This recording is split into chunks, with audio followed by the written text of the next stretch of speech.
Kwe, je m'appelle Chouchane Bacon et je suis journaliste pour APTN.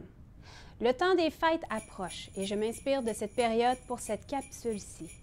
Je suis Inukshuk, une femme Innu, et je suis originaire de la communauté de Uashat-Makmaniutenam sur la Côte-Nord. Mais j'ai fondé ma famille à Wendake et mon conjoint est Wendat. D'aussi loin que je me souvienne, ma famille a toujours fêté Noël et la Nouvelle Année, comme presque toutes les familles au Québec. Mais dans ma communauté d'adoption, qui est Wendake, au nord de la ville de Québec, la culture Wendat est très différente de la culture Innu. Dans le passé, les Wendat vivaient dans des maisons longues et ils avaient des clans familiaux. Aujourd'hui, les clans existants à Wendake sont le chevreuil, la tortue, l'ours et le loup. Les communautés iroquoiennes, incluant Wendake, ont des maisons longues qui rendent grâce aux différents éléments de la création en brûlant du tabac durant les différentes cérémonies au cours de l'année.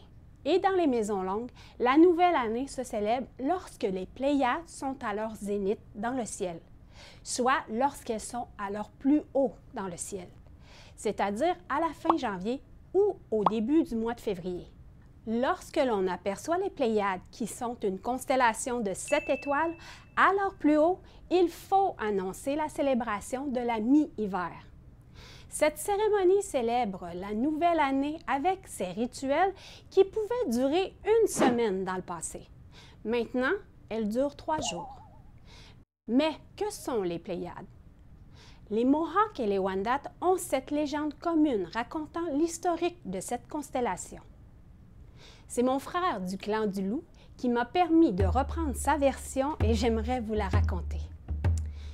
Il y a longtemps, 7 jeunes frères jouaient et dansaient ensemble à l'ombre d'un arbre. Ils jouaient comme seuls de jeunes garçons savent le faire. Après un moment, ils ont eu faim. L'un d'entre eux est allé à la maison demander du pain. Mais la vieille femme qui s'occupait d'eux n'a rien voulu lui donner.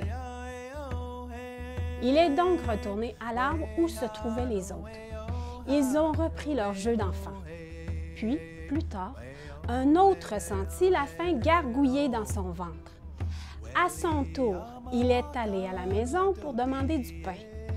La vieille femme n'a pas voulu lui en donner. Il est retourné à l'arbre et ils ont repris leur jeu. Afin de divertir ses frères, l'un des enfants a fabriqué un tambour. Puis, ils ont commencé à chanter et à danser autour de l'arbre. Ils n'avaient pas sitôt commencé à danser qu'ils ont été soulevés dans les airs, leurs pieds quittant le sol, tandis qu'ils dansaient en rond autour de l'arbre. Ils ont continué de chanter et de danser et ils ont monté de plus en plus haut. Entendant le chant s'éloigner au loin, la vieille femme est sortie de la maison et les a cherchés du regard. C'est alors qu'elle les a vus danser en rond au-dessus de l'arbre, pendant que l'aîné continuait à jouer du tambour. Tandis qu'il s'élevait de plus en plus haut, elle s'est précipitée vers l'arbre en leur apportant quelque chose à manger. Mais il était trop tard. Les frères ne l'entendaient plus, ne l'écoutaient plus. Elle les a suppliés de redescendre manger, mais ils ne lui prêtaient plus attention. Les 7 étoiles que nous voyons de nos jours, réunies en une constellation très haut dans le ciel, sont en fait ces mêmes garçons qui dansaient ainsi ensemble il y a longtemps. En français, on les appelle les Pléiades, mais leur vrai nom est Otis Watira, ce qui signifie « ils sont une famille ». Cette fois-ci, je vous dis Tiawank, qui veut dire « merci » en langue Wendat.